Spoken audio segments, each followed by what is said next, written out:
Hi to everyone. రైతుల కష్టం చూసినప్పుడల్లా మనస్సు కలుక్కుమంటుంది.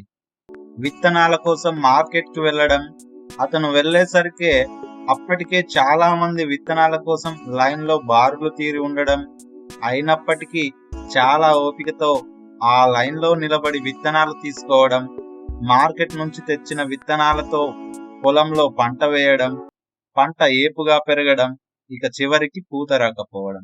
ఇవన్నీ వింటుంటే మనసుకు ఎంత బాధ కలుగుతుందో చెప్పలేం. అందుకే ఈ వీడియోలో రైతు ఎలాంటి విత్తనాలు ఎన్నుకోవాలి, విత్తనాలు ఎన్నుకునే ముందు ఎలాంటి జాగ్రత్తలు తీసుకోవాలి, విత్తనాల కోసం రైతులు లైన్లో గంటలు గంటలు ఎందుకు నిలబడవలసి వస్తుంది, విత్తనాల కొరత ఎందుకు ఏర్పడుతుంది, గతంలో రైతులు విత్తనాల కోసం ఏం చేసేవారు, నాసీ రకం విత్తనాలను ఎలా గుర్తించాలో తెలుసుకుందాం. ముందుగా మనం రైతులు ఎందుకు విత్తనాల కోసం గంటలు గంటలు లైన్లో నిలబడవలసి వస్తుందో, విత్తనాల కొరత ఎందుకు ఏర్పడుతుందో తెలుసుకుందాం. కొంతకాలం క్రితం వరకు రైతులు తాము పండించిన పంటలో నుంచి కొన్ని మేలు రకమైన గింజలను ఎన్నుకొని విత్తనాల కోసం దాచుకునేవారు. కానీ ఇప్పుడు మార్కెట్లో అధిక దిగుబడినిచ్చే శుద్ధి చేసిన విత్తనాలు దొరుకుతున్నాయి. దీనివల్ల రైతులు విత్తనాలు భద్రపరచుకోవడం తగ్గించారు. అందుకే రైతులందరూ మార్కెట్లపై ఆధారపడడం వలన సీజన్ రాగానే అందరూ ఒకేసారి మార్కెట్కి వెళ్తారు. అందుకే లైన్లో చాలాసేపు నిలబడితే గాని విత్తనాలు దొరకని పరిస్థితి ఏర్పడింది.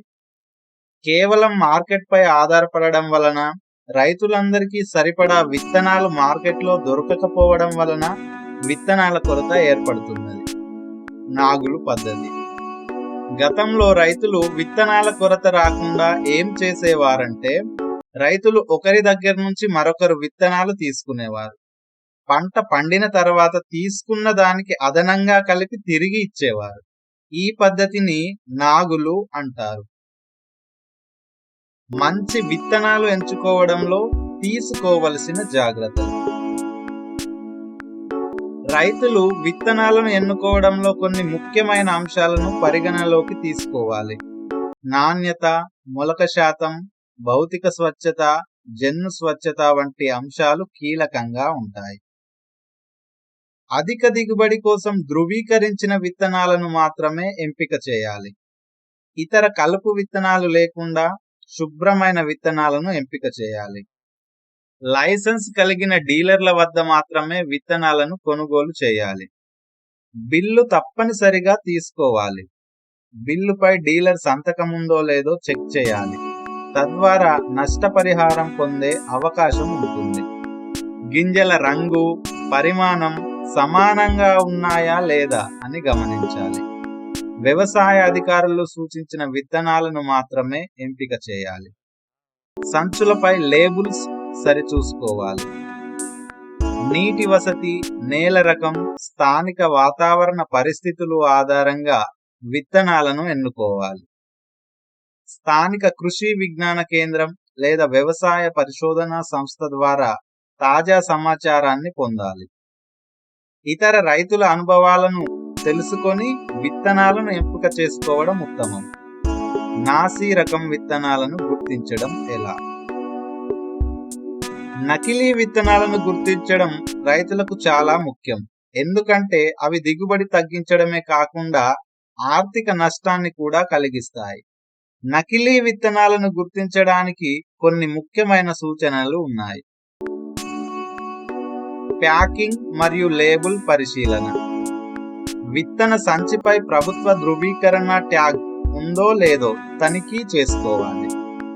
విత్తన రకం, లాట్ నంబర్, గడువు తేదీ వంటి వివరాలు స్పష్టంగా ముద్రించబడి ఉండాలి. సంచి సరిగ్గా సీల్ చేయబడి ఉందో లేదో చూడాలి. ట్యాంపర్ చేసినట్లు అనిపిస్తే కొనవద్దు. నాణ్యత మరియు ఆకృతి. విత్తనాలు ఒకే పరిమాణంలో ఉండాలి.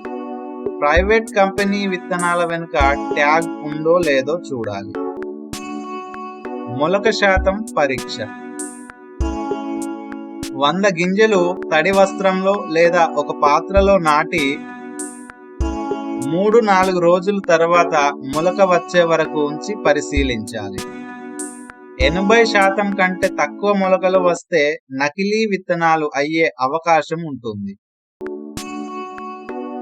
నకిలీ విత్తనాల ప్రభావం: పంట దిగుబడి తగ్గుతుంది, మొలకలు రాకపోవచ్చు, తెగుళ్లకు గురయ్యే అవకాశం ఉంటుంది, రైతులు ఆర్థికంగా నష్టపోవచ్చు. సో విత్తనాలు కొనేటప్పుడు ఈ విషయాలు గమనించి కొనుగోలు చేయండి. ఇది ఈ రోజు వీడియో. ఈ వీడియో మీకు నచ్చినట్లయితే ఈ వీడియోని లైక్ చేయండి. ఇలాంటి మరిన్ని వీడియోల కోసం మా ఛానల్ సబ్స్క్రైబ్ చేయండి. ఈ సమాచారం రైతులకు ఉపయోగపడుతుందనుకుంటే తప్పకుండా షేర్ చేయండి.